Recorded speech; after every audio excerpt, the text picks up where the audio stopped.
Hello friends, मैं Anjali learning point 26 में आपका स्वागत करती हूँ। आज हम पढ़ेंगे सेल के प्रकार। कल हमने आपको बताया था कि सेल कितने प्रकार की होती है, दो प्रकार की, एक प्रोकैरियोटिक सेल, एक यूकैरियोटिक सेल। तो आपने देख लिया होगा सेल का डिस्क्रिप्शन हमने कल बताया था आपको। सेल की खोज किसने की, सेल किन किन में पाई जाती है और किस प्रकार से वर्क करती है, कैसे फॉर्मेशन होता है सेल का, ये सब हमने आपको कल बताया था। अब prokaryotic cell, eukaryotic cell. Prokaryotic cell जो होती है किस किस में पाई जाती है? प्रोकैरियोटिक सेल पाई जाती है blue green algae, blue green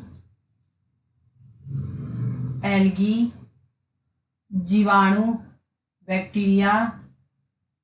bacteria में, और माइकोप्लाज्मा में।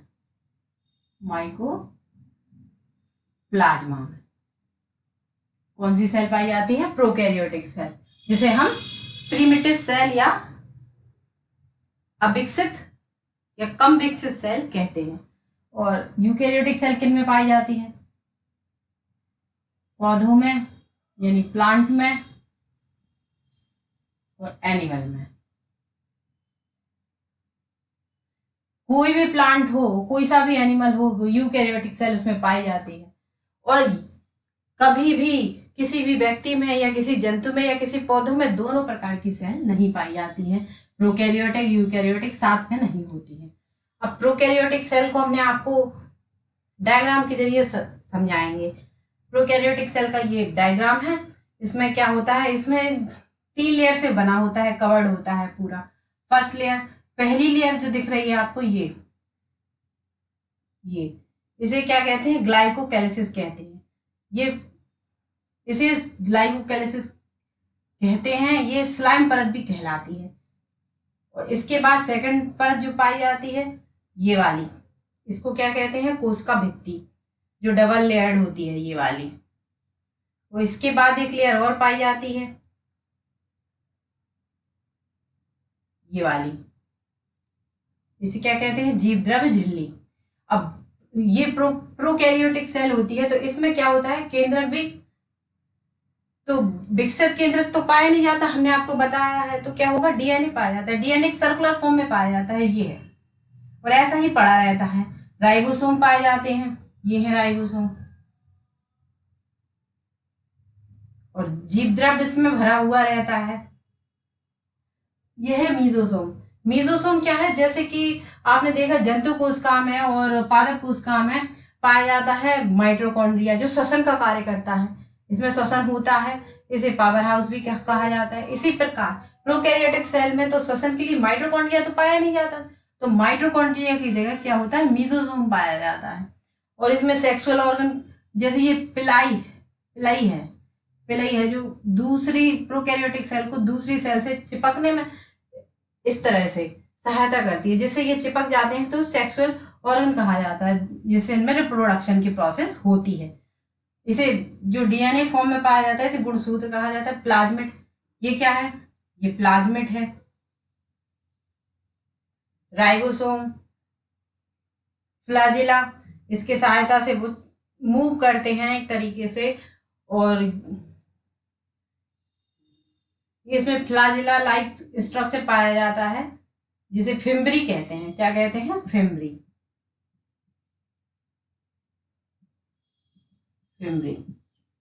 प्रोकैरियोटिक सेल किसमें पाई जाती है?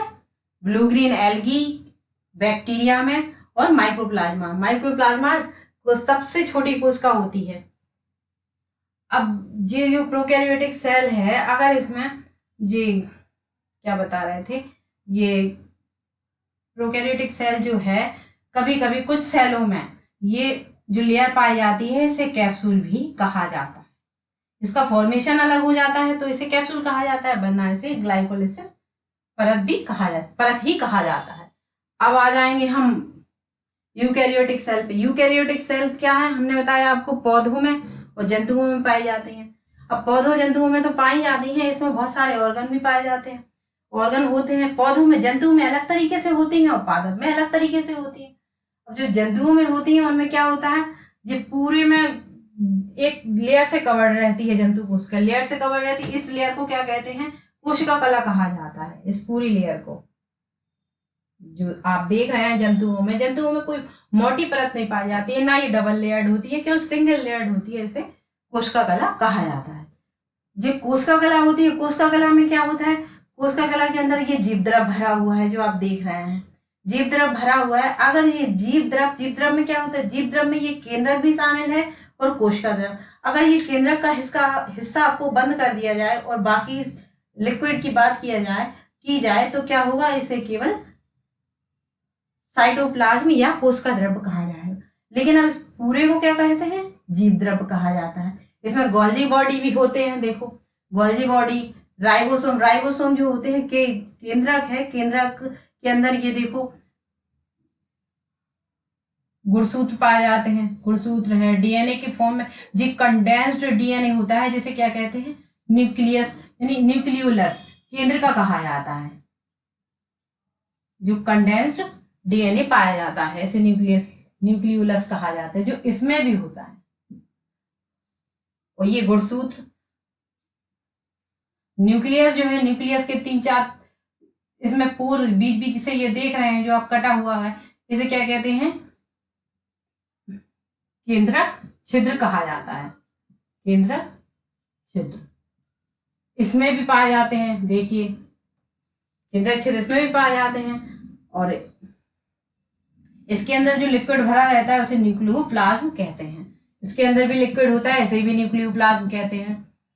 इसके बाद जो केंद्रक से जुड़ी हुई ये रचनाएं आपको जो दिख रही हैं इसे क्या कहते हैं? Endoplasmic reticulum. एंडोप्लाज्मिक रेटिकुलम यानी एंडोप्लाज्मिक EPR अंतःप्रदब जालिका। क्या है? अंतःप्रदब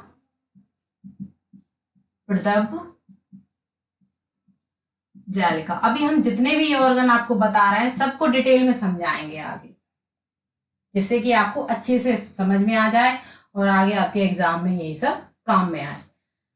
अब आपने देखा कि जो एंडोप्लाज्मिक रेटिकुलम है, एंडोप्लाज्मिक रेटिकुलम में राइबोसोम चिपके हुए रहते हैं। राइबोसोम का काम क्या होता है? प्रोटीन सिंथेसिस करना। हमारे शरीर में चोट लग जाती है या पौधों में कोई नुकसान हो जाता है तो प्रोटीन इसमें बहुत ही हेल्पफुल होती है। तो प्रोटीन का सिंथेसिस कहाँ से होता है? तो राइबोसोम से होता है, जो कि न्यूक्लियस से कनेक्ट रहती है। इसके बाद ये माइटोकॉन्ड्रिया देखिए इसमें भी होते हैं और इसमें भी पाए जाते हैं। पादप कोशिका में भी और जंतु कोशिका में भी। लाइसोसोम, ठीक है। और इसके लिक्विड को भी क्या कहा जाता है? साइटोप्लाज्म यानी कोशिका द्रव। अगर ये न्यूक्लियस का भाग भी शामिल कर लें तो इसे जीव द्रव कहा जाता है। तो माइटोकॉन्ड्रिया को हमने आपको बताया कि श्वसन का कार्य करता है और इसमें ऊर्जा संचित रहती है। तो इसमें ऊर्जा किसके फॉर्म में रहती है? एटीपी के रूप में। एटीपी के रूप में ऊर्जा संचित रहती है। और यही ऊर्जा हमारे जैसे जब हम व्रत रखते हैं, कुछ करते हैं या हम कई दिनों तक भोजन नहीं करते तो उसमें ये ऊर्जा काम में आती है। इसलिए इसे क्या कहते हैं? ऊर्जा ग्रह या पावर हाउस कहा जाता है।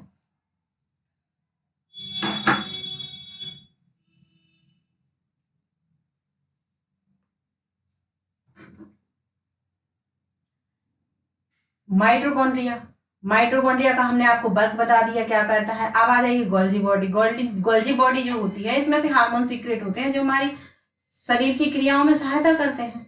गोल्जी बॉडी इसमें भी पाई जाती है। अब पादप कोशिका और जंतु कोशिका में भी विशेष अंतर पाए जाते हैं। आपने देखा कि इसमें डबल लेयर्ड होती है। पादप कोशिका जो होती है डबल लेयर्ड होती है और ये लेयर काय से बनी होती है?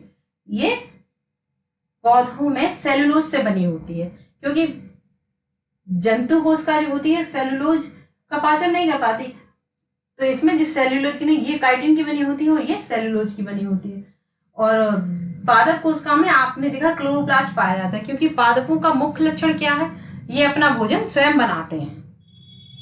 जो पौधे होते हैं वो अपना भोजन स्वयं बनाते हैं। जब पौधे अपना भोजन स्वयं बनाते हैं तो उसके लिए ना एक ऑर्गन चाहिए ना स्पेशल, तो उसके लिए क्या होता है? क्लोरोप्लास्ट। ये सनलाइट की उपस्थिति में अपना भोजन बनाते हैं, इसीलिए से इन्हें ऑटोट्रॉफ या स्वपोषी कहा जाता है। पादप कोशिका में रिक्तिकाएं जो होती है वैक्यूल बड़ी बड़ी पाई जाती है, जबकि इसमें छोटी छोटी सी फॉर्म में पाई जाती है। होती तो है, कम होती है या नहीं होती या छोटे फॉर्म में पाई जाती है। अब हमने आपको अंतर बताया जंतु कोशिका और इसमें आपकी जो इसकी जो सेल वॉल होती है डबल लेयर्ड होती है, और इसकी जो सेल वॉल सिंगल लेयर्ड होती है। इसे कोशिका कला कहते हैं, इसे कोशिका भित्ति कहते हैं। इस जंतु कोशिका में हरित लवक नहीं, पादप कोशिका में हरित लवक पाया जाता है, जंतु कोशिका में हरित लवक नहीं होता है। और पादप कोशिका जो होती है, पादप कोशिका में डबल लेयर्ड कोशिका भित्ति होती है। जैसे पौधों और जंतु में हमने आपको अंतर बता दिया कि पादप जंतु कोशिका और पादप कोशिका में क्या अंतर होता है। ये हैं तो यूकैरियोटिक कोशिका, दोनों क्या है, यूकैरियोटिक कोशिका है।